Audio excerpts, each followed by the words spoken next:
Assalamualaikum warahmatullahi wabarakatuh. Kami dari kelompok 2 akan menjelaskan mengenai struktur sel sitoplasma. Apa itu sitoplasma? Sitoplasma merupakan salah satu komponen yang berada pada sel yang menyusun bagian tubuh setiap makhluk hidup. Sitoplasma ini berupa cairan yang mengelilingi inti sel dengan membran sel sebagai batas luarnya. Sitoplasma terdiri dari air, protein, karbohidrat, lipid, mineral, dan juga vitamin. Fungsi sitoplasma adalah sebagai tempat penyimpanan bahan kimia sel yang penting bagi metabolisme, seperti enzim-enzim, asam amino yang termasuk jenis protein, gula termasuk jenis karbohidrat, lemak termasuk jenis lipid, ion-ion termasuk jenis mineral. Sifat sitoplasma. Sitoplasma bersifat koloid kompleks, yaitu tidak padat dan tidak cair. Sifat koloid dapat berubah-ubah tergantung kandungan airnya. Jika kandungan airnya tinggi, maka koloid akan bersifat encer atau disebut juga sol. Jika kandungan airnya rendah, maka koloid akan bersifat padat lembek yang disebut juga gel. Struktur dari sitoplasma. Pada sel eukariot ini, sitoplasma adalah bagian non-nukleus dari protoplasma. Itu artinya, sitoplasma berada di dalam sel tetapi berada di luar inti sel.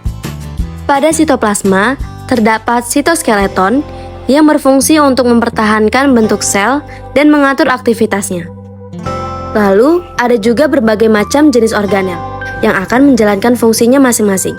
Organel yang dimaksud meliputi mitokondria, lisosom, ribosom, retikulum, endoplasma, dan badan Golgi.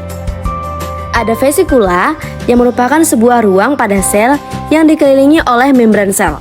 Fungsinya untuk membantu menyimpan dan mengangkut bahan-bahan seperti protein, enzim, dan juga hormon. Serta sitosol yang berupa cairan tempat organel melayang-layang di dalamnya.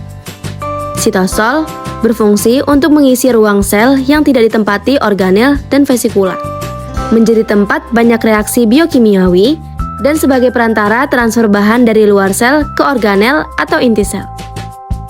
Organel-organel yang berada di dalam sitoplasma itu meliputi mitokondria, berfungsi sebagai respirasi seluler.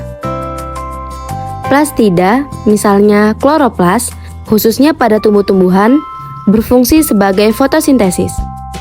Vakuola untuk menyimpan zat makanan. Ribosom sebagai tempat berlangsungnya sintesis protein. Retikulum endoplasma terbagi menjadi dua. Retikulum endoplasma kasar sebagai tempat melekatnya ribosom. Sedangkan retikulum endoplasma halus sebagai tempat pembentukan lemak dan steroid. Badan Golgi berperan secara aktif dalam sekresi dan sintesis polisakarida. Lisosom berperan dalam pencernaan intrasel. Lisosom banyak ditemukan pada sel hewan. Dari penjelasan tadi, maka dapat kita simpulkan bahwa keberadaan sitoplasma pada sel sangatlah penting, ditunjukkan dengan beragamnya fungsi yang dimiliki, yaitu sebagai penyimpanan bahan kimia untuk metabolisme seperti enzim, protein, dan juga lemak. Lalu sebagai tempat berlangsungnya reaksi metabolisme, tempat organel bergerak dan bekerja sesuai fungsinya.